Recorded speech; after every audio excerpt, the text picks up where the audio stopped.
you are enjoying these giant bedtime stories and want to follow along on the giant's adventures, please hit the subscribe button down below. Also, don't forget to like this story. Enjoy the meditation. Tell me a giant story. It's that time again.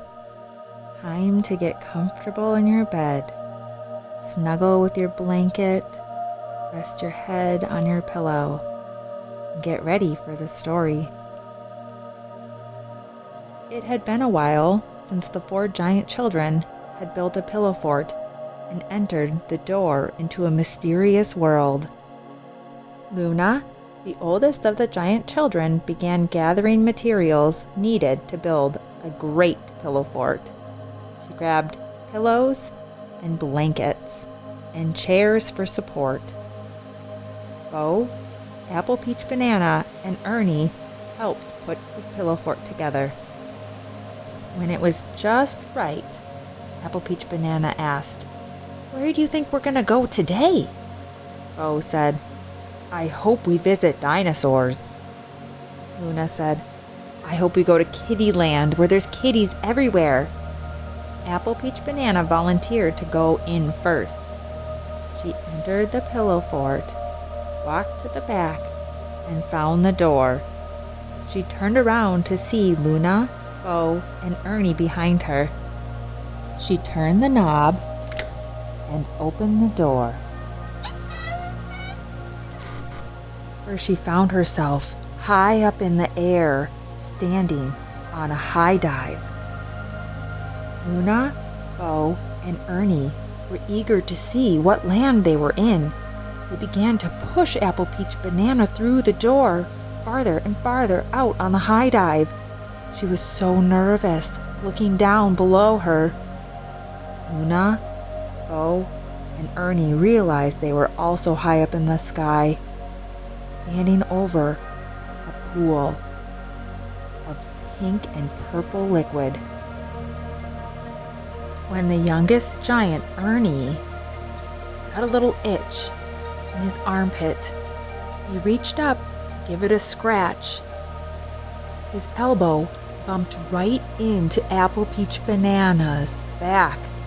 She wiggled and she wobbled and bloop, she fell.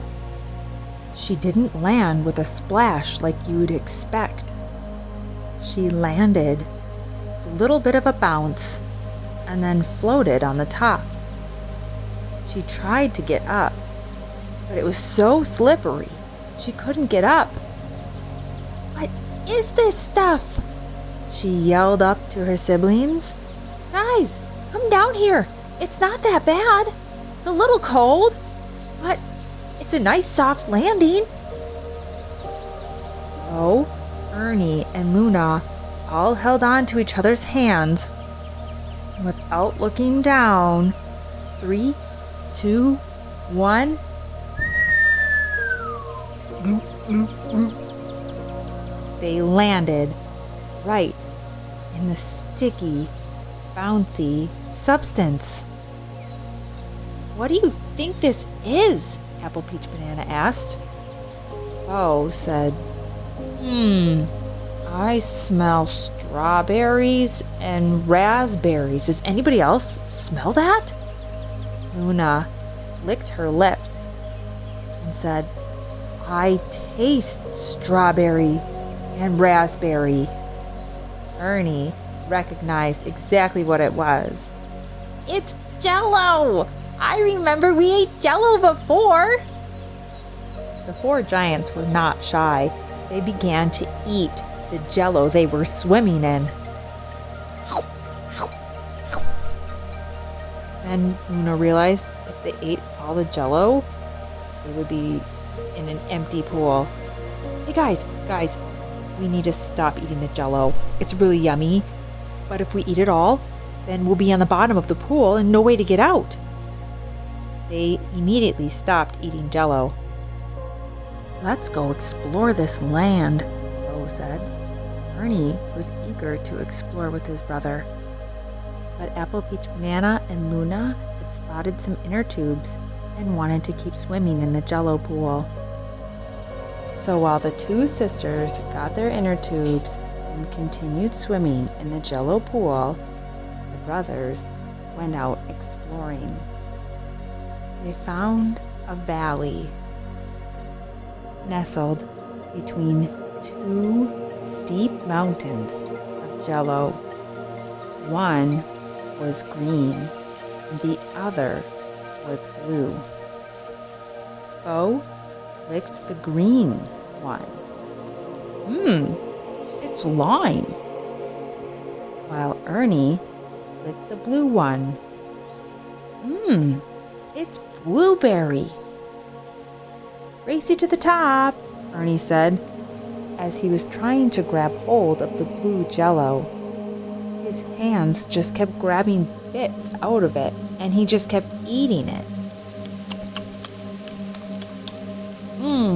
I think the blueberry Jello's my favorite, he said. Bo was able to grab chunks of the lime Jello out, eat it, and then put his feet in the holes he had made. And then he would carve out another hole with his hand, eat it, and climbed up like he was a rock climber. While Bo made it to the top of his lime Jello mountain, Ernie was still stuck at the bottom, eating the blueberry Jello. After Bo waved at the top, I won! Bo then jumped off the steep lime mountain right into the valley, where he bounced, boing, boing, boing, and giggled. Ha ha ha! Let's keep exploring, Ernie said. Bo was totally fine with this idea. He was an explorer, and he wanted to see what other things Jello Land had in store.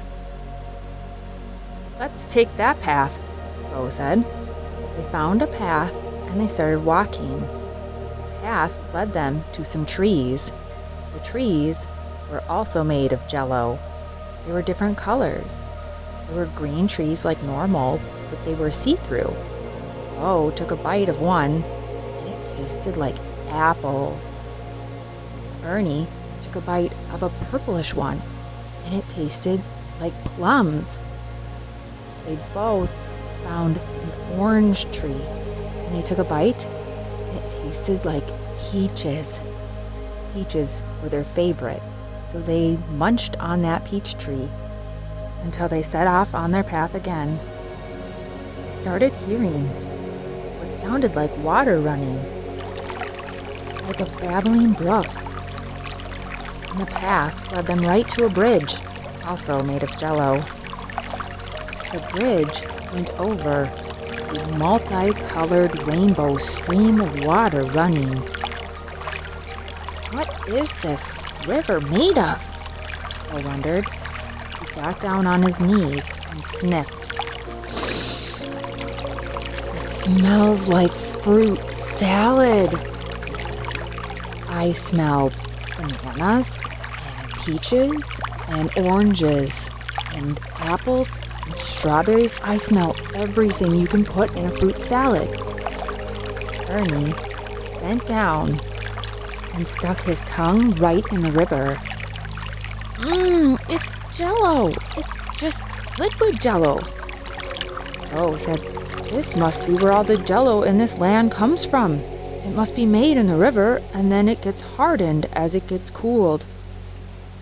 The two giant brothers crossed the wiggly, jiggly bridge and got to the other side. The land beneath their feet on this side of the bridge wasn't jiggly like the other side. It was more sloshy when they walked through it. It was dragging their feet down. I think we better head back, Bo said. Ernie agreed. He didn't like the feeling of not being able to keep his feet above the ground. They crossed the wiggly jiggly bridge again, through the Jello tree forest, back through the valley in between the steep mountains, and found the pool of Jello that Apple, Peach, Banana, and Luna were still floating in. "Hey guys," Luna said. "What did you find?" Bo and Ernie told Luna and Apple, Peach, Banana of the mountain they climbed, the trees they tasted, the river they found that had the liquid Jello, and the slushy land on the other side of the wiggly jiggly bridge. "Are you guys ready to go home?" Bo said. The girls both nodded and said, "Yeah, we're getting pretty tired." Bo and Ernie looked at each other. Bo said, "How do we get out of here?" "We have to look for a door," Luna said. They all looked up at the diving board that they had come in on, and the door there was gone. They didn't know what to do. They didn't know how to get back to their pillow fort. Apple, Peach, Banana began to nervously eat the pool of Jello again. And as she was eating the pool of Jello, she saw something at the bottom of the pool.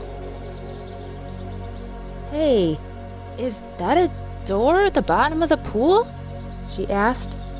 Bo squinted his eyes and, by golly, she was right. There was definitely a door at the bottom of the pool. "Girls, eat that Jello.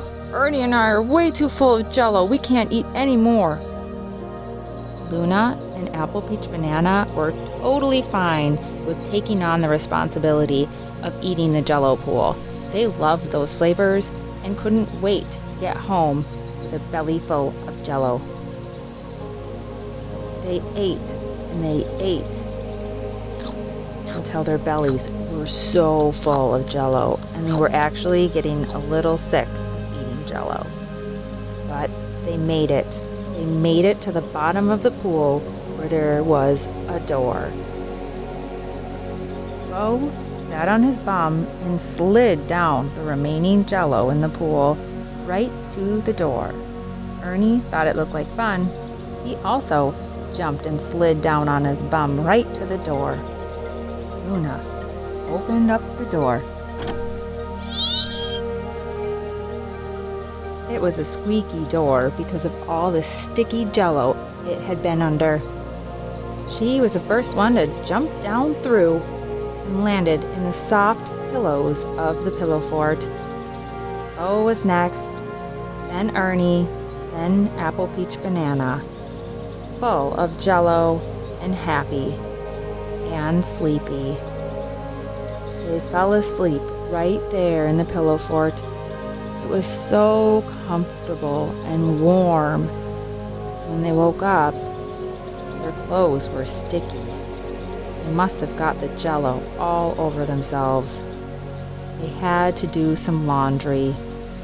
They didn't mind, because they had gone to Jello Land. What a fun surprise. The end. Good night, Giants.